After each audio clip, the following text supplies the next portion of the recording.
아무 일을 만나도 예수 의식합시다 라는 제목으로 하나님의 말씀 함께 나누겠습니다. 저는 개인적으로 찬송가를 참 많이 좋아합니다. 요새는 젊은이 예배를 이렇게 따로 드리다 보니까 별로 이렇게 찬송가 부를 기회가 없어요. 그렇죠? 여러분들은 찬송가 좋아하시나요? 우리 뒤에 계신 어른들은 아주 좋아하시는 눈빛으로 웃고 계시지만 요새는 사실은 찬송가 잘 모르시더라고요. 제가 좋아하는 애창곡들이 굉장히 많은데 그 중에 한 곡이 새 찬송가 543장 어려운 일 당할 때라는 찬양입니다. 제가 1절 가사를 한번 읽어드릴게요. 어려운 일 당할 때 나의 믿음 적으나 나오죠? 믿음이 적어서 의지하는 내 주를 더욱 의지합니다. 세월 지나갈수록 의지할 것뿐일세 아무 일을 만나도 예수 의지합니다. 사실은 여러분들이 가지고 있는 새 찬송가 가사는 지금 마지막 구절이 조금 번역이 바뀌었습니다. 그래서 무슨 일을 당해도 예수 의지합니다 이렇게 수정됐는데 저는 개인적으로는 제가 방금 읽어드렸던 통합 찬송가의 가사를 좀 더 좋아합니다. 아무 일을 만나도 예수 의지합니다. 눈치채셨겠지만 제가 오늘 설교 제목의 힌트를 여기서 얻었습니다. 아무 일을 만나도 예수 의식합시다 라고. 썰렁하죠? 오늘 말씀의 제목, 사실은 오늘 본문 말씀을 읽으면서 제 안에 들었던 계속해서 묵상되었던 말씀이 바로 이 말이었습니다. 어떤 일을 만나도 예수님을 의식하며 사는 삶, 이거에 대한 도전에 대한 말씀인 것을 깨닫게 되었습니다. 오늘 1절부터 12절까지 말씀을 읽으시면 사실은 굉장히 구체적인 지침들이 나오고 있는데 한 3,000년 정도의 시간적인 공백이 있다 보니까 지금 시대에는 좀 안 맞는 말씀들이 꽤 많아요. 지금은 농경사회도 아니고 옷을 직접 만들어서 입는 시대도 아니다 보니까 오늘 본문의 내용들이 사실은 나와 무슨 상관이 있을까에 대한 의문이 들기 마련인 것이죠.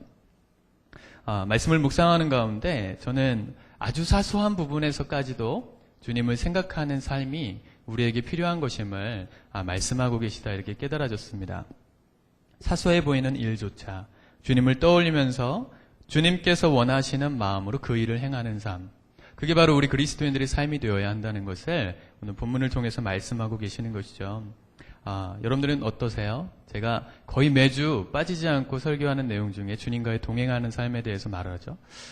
이번 한 주는 예수님과 얼마나 동행하시고 사셨습니까? 얼마나 예수님을 의식하며 사셨습니까? 저는 개인적으로 제자훈련하는 친구들과 저 개인적으로도 매일 큐티를 하려고 하고 영성일기도 쓰고 나름 하나님과 교제하려고 노력을 많이 해요. 그런 부단한 노력들을 하면서 주님을 계속 의식하며 살려고 노력하고 있는 거죠. 여러분들도 그러고 계세요? 우리 제자훈련이 벌써 이제 1, 2, 3기 끝났습니다. 4기를 향해서 가고 있는데 얼마나 지속하고 계시는지 궁금합니다. 계속해서 지속하고 계시는 분들은 사실은 여러분들 삶 가운데 예수님이 분명해지기 시작했을 거예요. 더 많이 생각나고 더 자주 주님께서 나의 삶 가운데 개입하시는 게 느껴질 텐데 제가 묻고 싶은 것이 한 가지 있습니다. 제가 개인적으로 그렇게 노력하고 여러분들도 그렇게 노력하는 삶을 통해서 우리가 만나고 있는 세상은 얼마나 달라지고 있는지를 묻고 싶어요. 내가 만나고 있는 가정에서, 내가 만나고 있는 학교와 직장에서 내가 믿는 예수님 때문에 세상은 얼마나 달라지고 있는지 말이죠. 오늘 본문을 읽어보면 우리가 그분의 계명을 따라서 살다 보면 그분의 계명을 따라 사는 삶을 통해서 우리 주변에 있는 사람들이 복을 누리는 장면들이 나옵니다. 그렇죠? 여러 가지 행동들을 통해서 그 복이 세상 가운데 흘러가고 있음을 보게 돼요. 예수님을 정확하게 믿으면 정말 이런 역사가 일어날 수 있다는 겁니다. 세상 가운데 예수님으로 인한 변화의 역사, 내가 믿는 예수님의 그 은혜가 세상을 변화시키는 역사가 반드시 일어나야만 마땅한 것인데 오늘 본문은 그러한 삶을 우리가 살 수 있도록 조존하는 말씀이라 생각했습니다. 예수님을 바라보는 삶이 오늘 세상 가운데 증거로서 나타나야 한다는 것이죠. 자, 그렇다면 예수님을 의식하는 삶은 세상 가운데 어떻게 나타나줘야 하는 것인지 저는 두 가지로 여러분들하고 나눠보고 싶습니다. 첫 번째는 예수님을 바라보는 그 삶은 세상 가운데 긍휼을 베푸는 삶으로 나타나야 합니다. 한번 따라해 볼까요? 긍휼을 베푸는 삶으로 나타나야 합니다. 오늘 본문 말씀에 지금 우리는 다 읽지 않았지만 사실은 신명기 말씀은 출애굽기에서 모세가 10계명을 다 말했어요. 그 10계명에 대해서 구체적으로 그 10계명을 살아가는 지침들이 이 신명기 말씀에서 쭉 풀어져서 나오고 있는 것입니다. 그 중에 6계명이 뭐죠? 10계명이 6계명이 뭐예요? 몰라요? 예수님 안 믿으세요, 여러분? 교회 처음 다니는 분들이세요? 내 이웃을 뭐라고요? 살인하지 말라죠. 살인하지 말라. 뭐 주일학교 다시 가셔야 되겠네요. 6계명이 살인하지 말라거든요. 그 살인하지 말라 큰 타이틀을 가지고 어떻게 살인하지 않으며 살 수 있는지에 대한 말씀이 신명기 19장 1절부터 오늘 우리가 읽은 22장 8절까지 기록되어 있는 겁니다. 쭉 살인하지 않는 삶에 대해서 구체적으로 얘기하고 있어요. 여러 가지 상황들과 어떤 사건들을 통해서 아주 구체적으로 얘기하는데 오늘 우리가 읽은 이 22장 1절부터 8절까지의 내용은 그 살인하지 말라의 말씀에 대한 구체적인 지침으로 사고를 통한 죽음을 막아라. 이런 부분에 해당되는 부분입니다. 사고를 통한 죽음을 예방하라.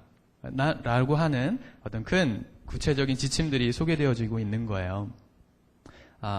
저는 시간이 없어서 다 읽지 못했지만 19장 1절부터 여러분들이 살인하지 말라에 대해서 만약 읽으신다 그러면 참 구체적이고도 다양한 분야에서 하나님은 우리가 살인하지 않기를 원하고 계신다.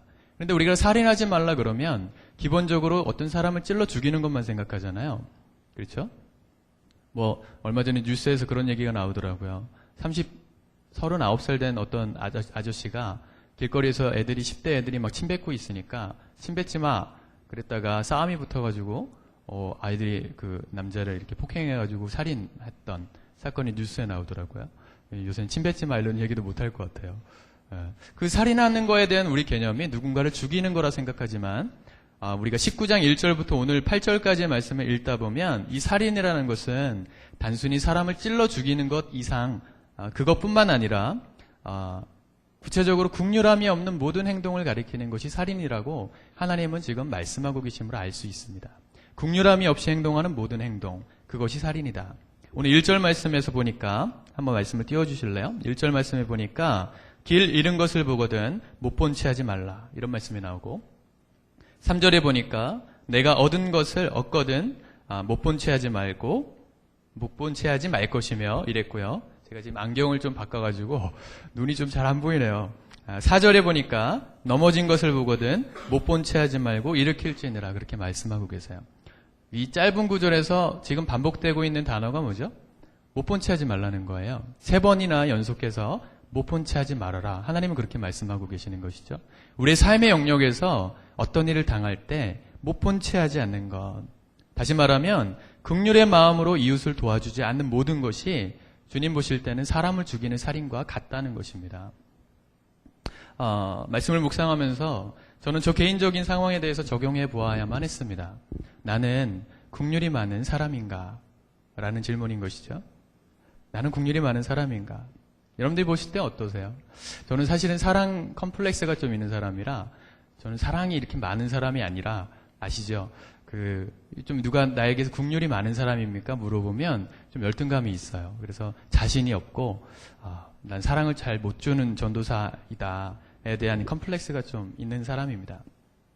이 질문이 저에게 되게 쉽지 않더라고요. 나는 긍휼이 많은 사람인가? 자신이 없었어요. 지하철에서 구걸하러 이렇게 다가오시는 분들이 보이시면 기분이 내킬 때는 뭐 이렇게 2만 원도 드리고 3만 원도 드리지만 못 본 채 할 때도 분명히 있었던 것 같고 제가 그랬던 사람이었음을 보게 되었습니다. 그렇다면 나는 교회에서는 긍휼이 많은 사람인가? 여러분들이 어떻게 대답해 주실 수 있을 것 같은데 여러분들 볼 때 어때요? 저는 긍휼이 많은 전도사입니까? 대놓고 얘기 못 하겠습니까? 이럴 때 좀 그렇죠. 별로 필요 없는 전도사인가 봐요. 긍휼이 없는 전도사인 것 같아요. 제가 봐도. 열심히 목양한다고 이리저리 뛰고 이리저리 막 뛰어다니는데 여전히 제가 섬기지 못하는 부분들이 분명히 있는 것 같고 그러다가 교회를 옮긴 친구들도 분명히 있지 않았을까 말씀을 묵상하는 가운데 생각되었습니다. 쉬는 날 월요일 같은 때 이렇게 상담이 오거나 전화가 오면 사실은 제가 일일이 답문을 해주고 전화 통화를 다시 하는 것이 원칙이지만 못 본 척 할 때도 있었던 것 같아요. 예, 전화가 이렇게 울리는데 이렇게 못 본 척 했던 적도 많았던 것 같아요. 지금이야 뭐 사실은 그렇게 많지는 않지만 예전에 제가 섬기던 교회에서 아이들이 워낙 많으니까 핑계 같지만 제가 그렇게 못 본 척 했을 때도 있었던 것 같습니다. 제가 내일부터 휴가거든요. 휴가 기간 이럴 때 눈치 없게 이제 전화하시면 이제 제가 못 본 척 할 수 있는 것이죠. 그런 전도사구나. 그런 마음이 제 안에 들더라고요. 그렇죠. 저희 아내가 이렇게 항상 이렇게 하는 불평을 거의 안 하는데 좀 아쉬운 마음으로 하는 얘기 중에 한 가지가 당신은 이렇게 필요할 때만 날 찾는다. 이렇게 얘기를 하더라고요. 평소에 연락을 잘 안 한다는 거죠. 문자도 잘 안 하고. 제가 그랬던 것 같아요. 참 국률이 없는 사람이구나.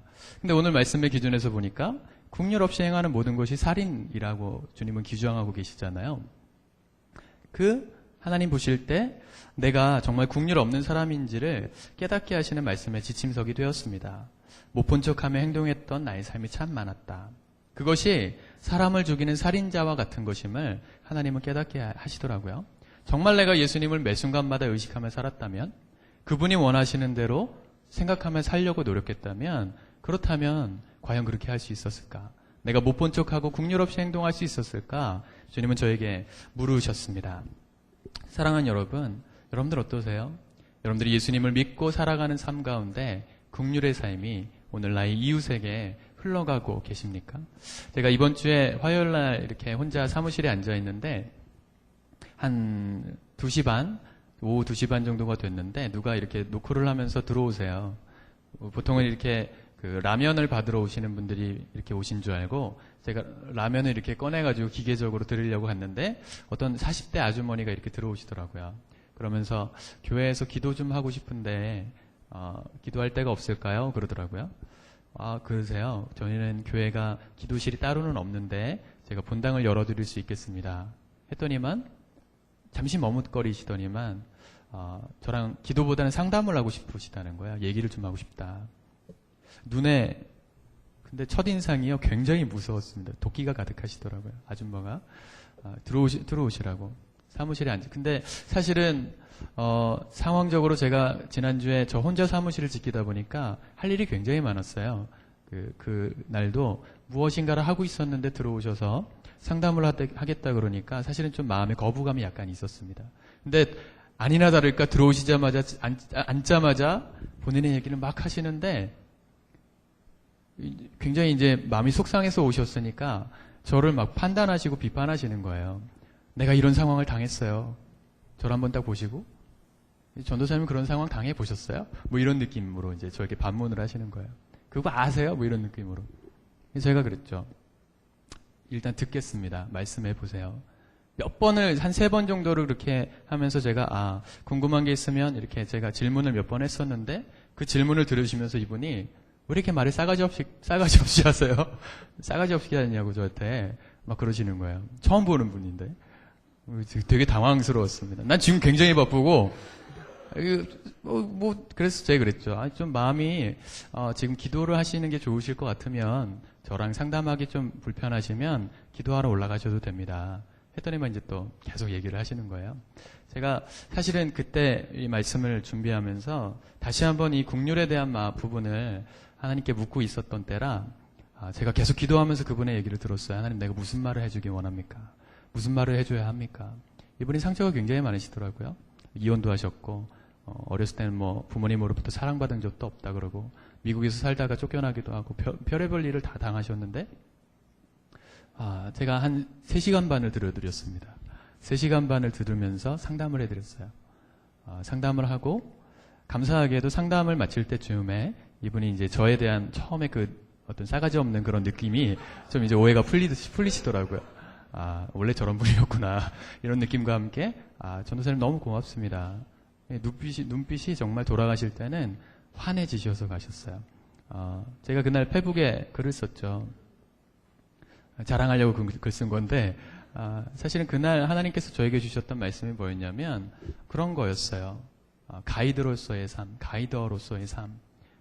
제가 단순히 전도사니까 여러분들을 리드하는 리더가 아니라 여러분들의 삶 가운데 조금이라도 도움이 될 수 있는 안내자로서의 삶, 그것이 나에게 필요한 것임을 말씀을 통해서 큐티를 통해서 깨닫게 하셨는데, 그날 그분을 만남으로 그분에게 제가 만났던 하나님의 이야기를 전해드리고 그분의 삶이 회복되어지는 것들까지 보게 하셨어요. 사실은 아주 작은 경험이었지만 긍휼을 베푸는 삶이 우리 이웃에게 전달될 때 생명이 살아날 수 있음을 경험하게 하는 계기가 되었던 것 같습니다. 사랑하는 여러분, 우리가 예수님과 동행하는 삶을 결단하며 사는 것도 좋지만 나 혼자 예수님 믿는 거 아니거든요. 내가 믿는 삶을 통해서 우리가 만나는 세상, 내가 만나는 가족과 학교와 직장이 예수님을 만날 수 있기를 위하여 우리는 오늘 긍휼의 삶을 결단해야 될 줄 믿습니다. 내가 행할 수 있는 작은 사랑의 실천, 내가 행할 수 있는 그 긍휼의 행실을 통해서 세상은 오늘 주님을 만나게 될 줄 믿습니다. 그러한 거룩한 삶으로 결단할 수 있는 저와 여러분들이 되기를 축복합니다.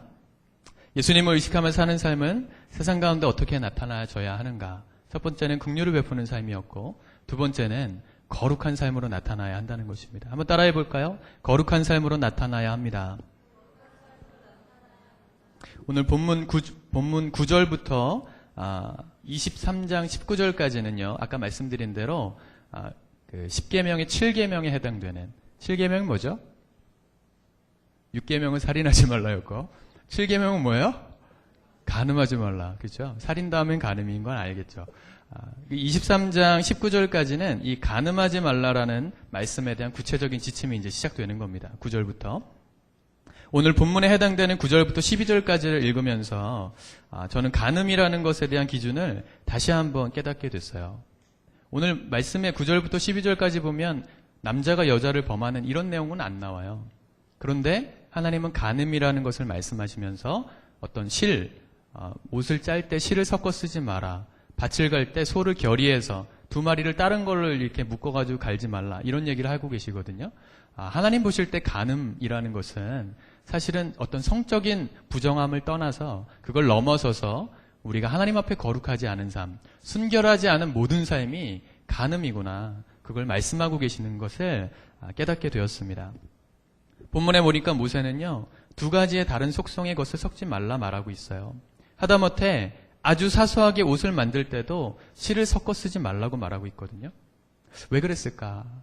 사실은 이 거룩하다라는 말은 이스라엘 백성들에겐 굉장히 의미가 있는 말이었습니다. 하나님이 택한 백성이었거든요. 본인들도 그걸 알았어요. 나는 구별되었다. 거룩하다가 구별되단 말이거든요. 이스라엘 백성들 가운데 이 생각이 거룩하다는 말이 어떻게 보면 노이로제처럼 박혀 있었습니다. 생각해 보세요, 여러분. 실을 왜 섞어 쓰죠? 우리 패션 공부하는 우리 신혜가 잘 알 것 같은데, 실을 왜 섞어 쓰죠? 옷감을 짤 때? 와이셔츠를 하나 만들어도 이거 면 100% 하지 않죠, 요새는 거의. 뭘로 해요? 폴리에스테르 90% 해가지고 10% 다른 거 넣고 이러잖아요. 왜 그래요? 기능성을 위해서 그렇게 하는 거죠. 그렇게 하면 옷이 더 구김도 안 가고, 물도 이렇게 홈쇼핑이 나오잖아요. 물 뿌려도 줄줄 떨어지고. 그렇게 만들려고 실을 섞어 쓰는 거거든요. 사실은 실을 혼용해서 쓰면 더 실용적입니다. 더 활용 가치가 많아요. 그런데 하나님은 그걸 금하고 계시는 거예요. 이스라엘 백성들이 얼마나 불편했을까. 그런 마음 들지 않았겠습니까? 그죠? 우리는 왜 이렇게 세상과는 다른 방식으로 살아야 돼요, 하나님? 왜 우리는 면 100%만 입어야 돼요? 이렇게 묻지 않았겠어요? 그죠? 왜 그걸 말씀하셨을까? 사실 이유는 여러 가지가 있는데요. 이 실을 섞어 쓴 천을 그 당시에는 우상을 장식할 때 이렇게 많이 썼던 천이었다고 해요. 우상을 이렇게 덮어놓는 천이 두세 가지의 실을 섞어서 만든 천이었거든요. 하나님은 이스라엘 백성만큼은 너희가 우상을 섬기는 백성이 아니라 나를 섬기는 백성이니까 다르길 원하셨던 거예요. 세상과 다른 방식으로 너희는 살아라. 근데 우리 안에 그런 불만이 생긴다니까요. 왜 나만 그렇게 불편하게 살아야 되냐고. 왜 내가 하나님 섬긴다는 것 때문에 손해보며 살아야 합니까? 라는 질문이 생기지 않습니까? 여러분들 어떠세요? 저랑 제자훈련을 하면 못 견뎌 하는 친구들이 조금 있습니다. 뭐가 못 견디겠냐면 저도 알겠어요. 좀 불편해지거든요, 삶이. 하다못해 여기 앞에 안경 세상인가요? 거기 신호등 건너갈 때도 그 신호 이제 의식하기 시작하거든요. 평상시 때 그냥 막 지나갔잖아요. 근데 제자훈련 하고 나면 왠지 그걸 지켜야 될 것 같은 마음의 부담이 누가 보고 있는 것도 아닌데 들잖아요. 하나님을 믿는 것 때문에 우리 삶이 불편해지길 원하시는 하나님의 마음. 그것이 주님 보실 땐 거룩합니다. 그런 하나님의 말씀임을 깨닫게 됩니다. 남들 다 그렇게 사는데 우리만 바보처럼 손해보고 살아야 하는가? 그런데 주님은 오늘 말씀을 통해서 하나님을 믿는 백성은 당신 때문에 세상과는 구별된 바보로서 살아가기를 원하고 계신다 깨달아졌습니다. 여러분들 그럴 준비가 되셨습니까? 제가 2011년 5월 달에 2년 됐죠 벌써. 제가 어머니께서 종신보험 하나를 가입하라고 이렇게 권유하셨습니다. 너도 이제 나이가 있으니까 너가 죽게 되면 배우자나 우리 가족을 위해서 좀 이렇게 보험을 들어야 되지 않겠니? 종신보험, 알겠습니다. 이제 뭐 한국에 돌아왔고 했으니까. 그래서 제가 예전에 원주에서 섬기던 교회 집사님에게 보험하시는 집사님 통해서 이렇게 하라고 소개를 해주셨어요. 그래서 그분이 제가 그 당시 섬기고 있던 성남의 교회로 오셨어요. 교회까지 찾아오셔가지고 보험을 쫙 설명해 주시면서 이걸 들으시면 좋다고, 이걸 들으세요. 이렇게 다 설명을 해주시고 알겠습니다. 다 이렇게 사인도 하고 다 정리하고 이제 마치려고 그러는데 갑자기 집사님이 그러시는 거예요. 이제 다 되셨는데, 가입이 다 되셨는데 일주일 뒤에 본사 직원이 한 번 더 나와서 확인할 거라는 거예요. 이 서류가 잘 정리가 되고 작성됐는지를 점검하러 올 건데 그때 이런 걸 물어볼 거라는 거예요. 최근에 검사 받으신, 어떤 병원 검사 받으신 경험이 있으십니까? 이런 걸 물어볼 거라는 거예요. 그러면 없다고 하면 된다고. 뭐 그런 거 있잖아요. 왜 보험 가입하다 보면 최근에 뭐 큰 병원에서 심장질환 뭐 엑스레이 이런 거 촬영한 적 있는지 물어보잖아요. OX로. 아니라 그러면 된다고. 알겠다 그러고. 근데 갑자기 그 얘기를 듣는데 생각난 거예요. 제가 2010년 12월에 그 분당 차병원에서 그 당시에 밤마다 심장이 이게 좀 잘못 뛰고 있는 게 느껴지는 거예요. 자고 있으면. 자다가 일어나면 제가 100m 달리기를 하고 있는 거죠. 심장이 막 뛰고 있는 거예요. 뛰다가 계속 뛰면 괜찮은데 뛰다가 섰다가 막 뛰다가 섰다고 이러는 거예요. 그래서 몸이 좀 안 좋은가? 그래서 개인 병원을 갔더니만 이런 거는 여기서 검사가 안 된다고 큰 병원 가시라 해서 분당 차병원에서 검사를 받았던 적이 생각이 난 거예요. 근데 그 당시에 제가 검사를 등록을 해보니까 이틀 동안 검사를 받아야 되는데 첫날 8만 원이 나왔어요. 검사비가. 근데 그 다음날 25만 원이 더 나올 거라는 거예요. 멀쩡할지도 모르는 심장인데 그 돈을 들여서 해야 되나? 그래서 제가 하루 딱 검사를 받고 말았거든요. 안 갔었던 게 생각이 난 거예요. 그래서 그 집사님께 물어봤어요. 이랬던 적이 있는데. 그랬더니 집사님이 막 손사리를 치시면서 아유 그거 그냥 검사 받다 만 거니까 얘기하지 마세요. 약을 드신 것도 아니니까 그러셨거든요. 알겠다고 그러고 이제 가시고 일주일 뒤에 이제 진짜 본사 직원이 오셨습니다. 다 그걸 묻더라고요. 최근에 병원 기록 받으신 기록이 있습니까? 근데 제가 그냥 아무렇지도 않게 그때 제가 검사 받았던 기억이 있었습니다. 얘기를 하니까 이 본사 직원이 굉장히 난색을 얼굴이 안색이 확 바뀌는 거죠. 그러셨냐고.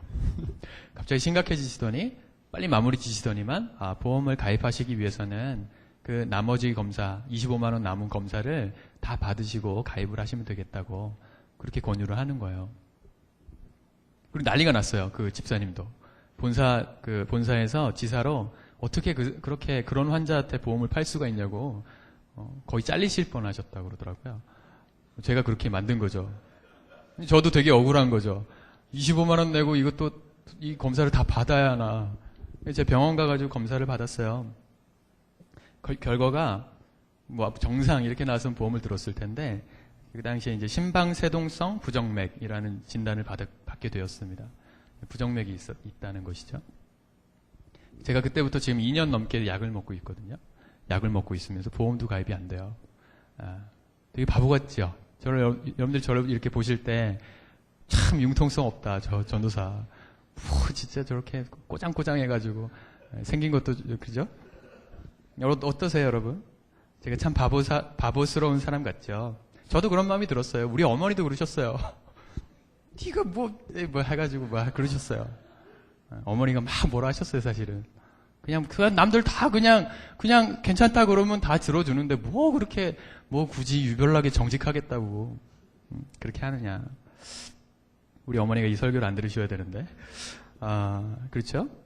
세상 사람들이 다 보기에 융통성 있게 사는 그 삶, 사실은 살지 않고 손해를 보더라도 주님 위해서 살아가는 삶을 제가 선택했을 때 주님이 저에게, 남들은 다 내가 바보라고 얘기해 주는데 주님만은 저를 잘했다 그런 말씀을 해주시는 느낌을 받았습니다. 잘했다. 근데 정말 잘한 것 같아요. 여러분들 그 왜 전화 보험 가입하라고 전화 오죠? 병원 하루 가면 10,000원, 5,000원 뭐 준다고? 저는 바로 듣자마자 저 부정맥이 있어서 약을 먹었습니다. 그러면 바로 끊으시더라고요. 너무 좋아요. 너무 감사한 인생으로 하나님께서 이끌어 주셨습니다. 손해를 보더라도 예수님 한 분만 바라보면서 그분 때문에 즐거워할 줄 아는 거룩한 바보. 주님 보시기에 옳은 일을 행함으로 기꺼이 세상 가운데 손해보기를 결정하는 그런 믿음의 바보로 저와 여러분들이 살기를 오늘 말씀을 통해서 도전하고 계신다 깨달아졌습니다. 여러분들 그런 준비가 되셨습니까? 한 가지 예화만 더 말씀드리고 말씀을 마쳤으면 좋겠는데요. 제가 제자훈련 때도 말씀드렸던 내용인데 제가 대학교 4학년 때 기독교 윤리학이라는 수업을 들었습니다. 그 수업이 참 특이했던 게 시험이 없었습니다. 중간고사, 기말고사가 없었고 오직 평가는 출석과 수업 시작 전에 5분 동안 보았던 팝 테스트, 퀴즈를 통해서만 성적을 매겼어요.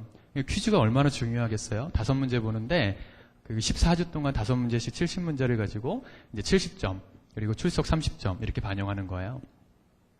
근데 재미있는 것은 이 시험이 무감독 시험으로 치러졌다는 겁니다. 교수님이 문제를 딱 내주시고 나가세요. 밖으로 나가시면 한 10분 정도 우리 보고 풀라 그러고 이제 10분 뒤에 오셔서 걷어가시는 거죠. 굉장히 중요한 시험이었는데 그렇게 무감독 시험으로 치르다 보니까 부끄럽게도 신학교이지만 하나님을 섬기는 사람들만 모이는 곳이지만 감독자가 없다 보니까 이렇게 불법을 행하는 사람들이 이제 있는 거죠. 그죠? 부정을 행하는 친구들이 있었습니다. 몰래 책을 보고 쓰기도 하고 한쪽 구석에서 아예 작당하라고 쟤네끼리 뺏겨가지고 막 답을 쓰기도 해요. 참 부끄럽죠. 우리 전도사들의 모습입니다. 이 정도 상황이 되면 사실은 누가 제일 화가 날까요? 정직하게 공부해온 애들이 화가 나지 않겠어요? 그죠? 아니, 이건 뭐 교수님이 그런 거 확인하시지도 않고 나는 정직하게 하나님 앞에 이렇게 하려다가 오히려 난 성적이 더 떨어지기도 하고 뭐 이러니까 걔네들은 다 100점 맞는데 이 불만이 막 쌓이다가 한 번은 교수님이 딱 들어오셨는데 어떤 학생이 감정을 못 이기고 일어나가지고 막 퍼붓기 시작했습니다. 교수님한테 뭐 이러더라고요. 우리 중에 부정직한 방법으로 시험을 치르는 학생들이 있습니다. 그들 때문에 정직하게 시험 공부해오는 친구들이 손해를 봅니다. 교수님. 오히려 부정직하게 시험을 치르는 그 친구들의 점수가 더 높게 나오는 날도 있습니다. 이런 억울한 일이 생기고 있다는 걸 교수님은 알고 계십니까? 왜 무감독 시험을 고집하시는 거예요? 막 이렇게 이제 쏴대기 시작했죠. 그 얘기를 다 들으시더니만 교수님이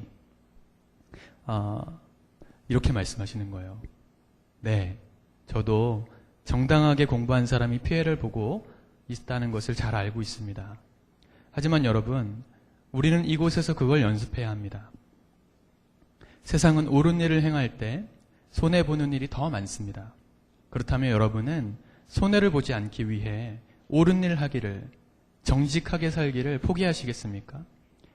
만일 우리가 이곳에서 불이익을 감수할지라도 옳은 일을 가는 것, 하나님 말씀대로 살기를 위한 거룩한 결단을 하는 연습을 하지 않는다면, 세상 나가서 옳은 일을 하면서 손해를 볼 상황이 온다면 우리는 절대로 옳은 일을 행하며 살 수 없게 될 것입니다. 우리는 이곳에서 그걸 연습해야 한다고. 물론 모두가 부정의 길을 행해서 그 시험이 더 이상 아무 의미가 없어지게 된다면 시험을 없애야 하겠죠. 하지만 그렇지 않고 우리 중 소수만이 부정직한 행위를 하고 있는 것이라면 우리 얼마간의 손해를 보더라도 사랑으로 그 친구들을 기다려 줍시다. 이렇게 말씀하시더라고요. 멋있죠? 저는 그날 그리스도인으로서 옳은 일을 행함으로 손해를 보는 연습이 우리 삶에 필요하다는 것을 가슴으로 배울 수 있게 되었습니다. 사랑하는 여러분, 오늘 주님께서 말씀을 통해서 우리에게 그걸 도전하고 계시는 거예요.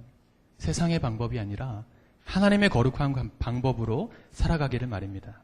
세상과는 구별된 방법으로 살아갈 각오를 하는 삶, 그걸 우리에게 오늘 요구하고 계시는 것이죠. 비록 손해가 날지라도 기꺼이 손해를 감수하고서라도 주님 원하시는 대로 사는 삶, 그걸 살아가는 자에게 하나님은 반드시 복 주시고 또 그와 동행해 주시리라 약속하고 계신다 믿어졌습니다. 매 순간 예수님을 바라보는 삶, 우리에게 거룩한 긍휼을 베푸는 삶과 거룩한 삶으로 나타나야 될 줄 믿습니다. 세상과 똑같이 물들어버린 오늘날의 기독교 때문에 세상이 우리를 조롱하는 시대가 됐다면 이제 세상과는 다른 우리의 삶을 보여줌으로써 다시 한번 세상이 예수님을 볼 수 있도록 우리가 노력해야 되지 않겠어요? 사랑하는 여러분, 오늘 내가 결단해야 될 긍휼의 삶, 내가 결단해야 될 거룩한 삶은 어디입니까? 무엇입니까? 오늘 주님께서는 세상과 다른 당신의 방법으로 살아가는 그리스도인들을 통해서 이 세상을 새롭게 하시고 이 땅을 다시 한번 하나님의 나라로 만들어가게 되실 줄 믿습니다. 그 놀라운 일들 가운데 동참하실 수 있는 저와 여러분들이 되기를 주님의 이름으로 축복합니다. 함께 기도하겠습니다.